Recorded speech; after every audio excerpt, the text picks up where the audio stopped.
Hi, folks. This is Celia Hamilton from the Social Biz User Group. Thanks for listening to this interview. With me today, I have Mitch Cohen. Mitch is a husband and father of 3 kids, including a 10-year-old daughter and 5-year-old twin boys. He is also an IBM Notes, Domino, Connections, and Sametime guru, as well as an IBM champion for social business. He's a frequent speaker at events, including IBM Connect, IM Lug, and the Views Admin conferences. Mitch, welcome. Thanks for joining me. Thanks, Celia. Nice to be here. I really came to know you as a Connections guy. I know you do a whole lot more than that, but you were doing Connections before IBM's recent focus on the platform and really before a lot of customers started adopting it. So my first question for you is on Connections. Have you had a chance to kick the tires on Connections 4.5, and if so, what's one of the coolest new features? So I have had a chance to kick the tires. I've actually, as you mentioned, I've installed probably every version there's ever been of Connections all the way back to pre-1.0. Wow. So I've worked with it for a while. I think on the front end, on the user-facing side of Connections, what I really like most in 4.5, I think the 2 things that I really like is the share bar everywhere. I know that was probably around since 4.0, but really being able to quick share anywhere, and also better controls of what you share. So being able to post status messages publicly, being able to put status messages directly into communities. I really like the ease of access to it and the control that's been put into that, so you can share differently with different audiences now in Connections very easily. And, I also, being a Twitter addict, I really like the fact that there is @mentions now, and you can actually, call people out and name them in your statuses and have them know about it, get notified so that they can see there's something for them to come interact with. Yeah, that social integration is pretty cool. Let's switch gears over to one of your other areas of expertise. Let's talk about Travler. Last year at Connect, you presented with Chris Wisenant on high availability for Travler. So what's the biggest difference between administering Travler standalone versus high availability? Well, I guess the biggest thing is when you talk about the high availability, you then have a database component in there you need to manage. When you do standalone, there is the Derby database, but you don't, other than worrying about its performance and defragging it, which kind of happens automatically anyway if you set it up right.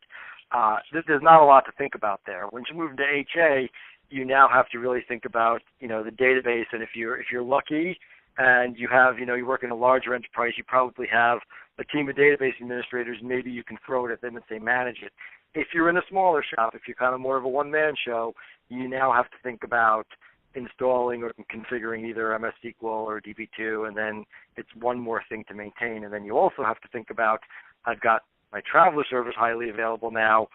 Do I want to do high availability on my database as well, which could become a little more complex to install and manage.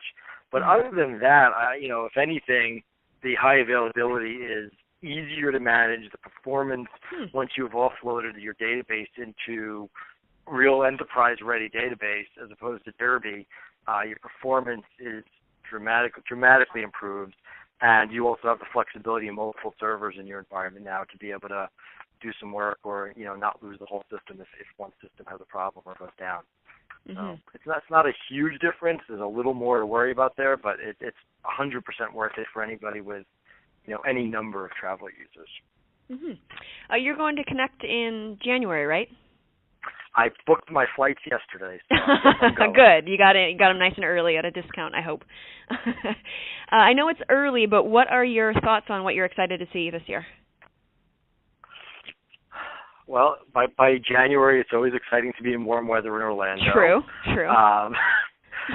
Submitted. Chris and I have actually submitted another abstract again this year. We'll see what happens with that.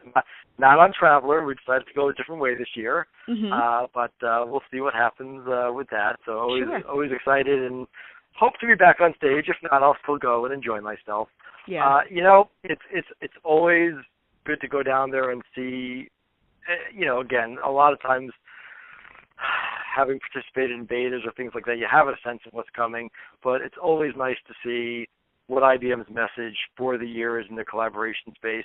And it's also exciting to see how this event continues to evolve. It's definitely changed over the last few years from being Lotus here to being Connect, and this year there's kind of a new wrinkle with the Connect annual event being folded into it. So it's always exciting to go down and just see how the event continues to change from year to year.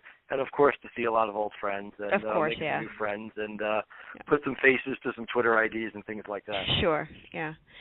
Well, I have one last question for you. It's a football question because I know you're a huge Giants fan. I'm a pretty big football fan, and I do live in New England, but I'm not a Patriots fan, so I want you to know this is a safe space. We can talk about the Giants without judgment. I want your opinion on what you think the Giants are going to do with Eli Manning. Do you think they're going to look for a new quarterback in next year's draft, or do you think that people are making a big to-do out of this sort of tumultuous start that he's had? I think it's New York, and people will make a big deal out of it. The Giants listen, the Giants are a winning organization. We're not used to being 0-6. Going to the game on Monday night, so the Giants are going to get their first win of the season because I'll be there in the stands. Who are they playing? They're playing the Vikings. Oh, I'm a Bears fan, so the Vikings are my arch nemesis, so I will be rooting for the Giants.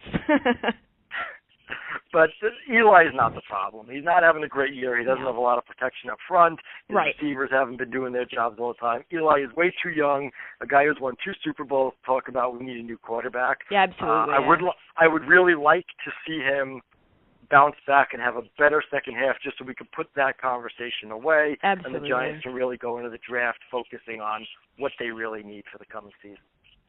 Yeah, I as a Bears fan, one of the oldest teams in the whole league, and I think Jay Cutler is as close to a franchise quarterback as the Bears have ever had.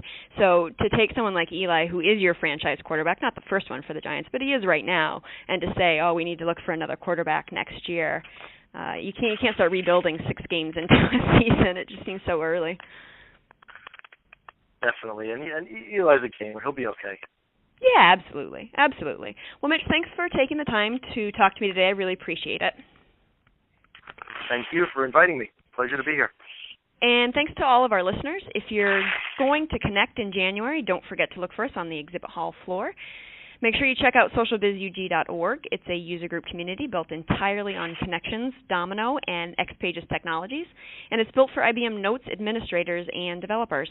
Membership is completely free, so sign up today. Don't forget to follow us on Twitter at SocialBizUserGroup. Thanks for listening.